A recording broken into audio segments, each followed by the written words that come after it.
આજે જે ખેડૂતે કમોસમી વરસાદ થવાથી પોતાના ખેતરમાં જઈને જોયું, ઉપર આબ ને નીચે ધરતી જેવી હાલત હતી, કરશનભાઈએ ઝેરી દવા પીને જીવન ટૂંકાવ્યું છે. એમના પરિવારને આજે મળવા આવ્યો છું. રૂવાટા ઊભા થઈ જાય એવી સ્થિતિ છે.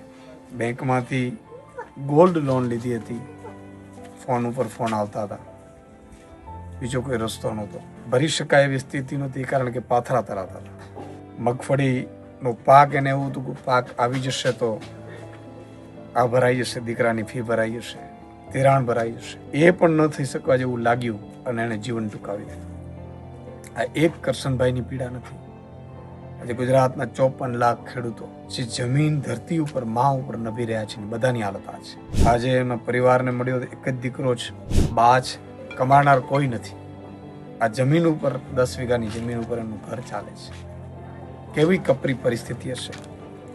ત્યારે આજે સરપંચશ્રી છે, પરિવારજન છે, આજે મેં નક્કી કર્યું છે મિત્રો કે ઈશ્વરે ફૂલની તો ફૂલની પાંખડી, આપણે શું કરી શકીએ. અમે બધા બેઠા હતા, સરપંચશ્રીની બધાની એવી લાગણી હતી કે સુદાનભાઈ પરિવારમાં અત્યારે ખૂબ કપરી પરિસ્થિતિ છે અને આપણે સૌએ એ ફરજ બને છે. ઈશ્વર નિમિત્ત બનાવે આપણે, પણ આપણે સૌની ફરજ બને છે. અને એટલે મેં આજે નક્કી કર્યું છે, પ્રાર્થના ફાઉન્ડેશન જે ચાલે છે અંતર્ગત એમના પરિવારને 1 લાખ રૂપિયો સહાય પેટે આપવાનું નક્કી કર્યું છે. આગેવાનો અને સરપંચશ્રીને સાથે મળીને.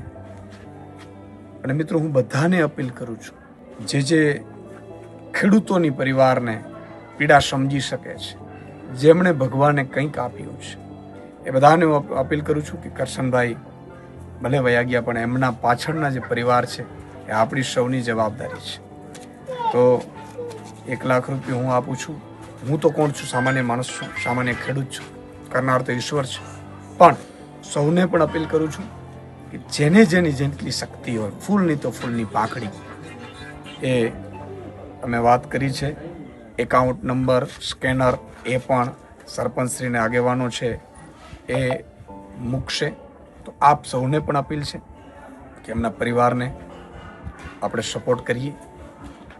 અને આ અમારા સૌની લાગણી છે, એમના પરિવારની કોઈ માંગણી કે વાત નથી.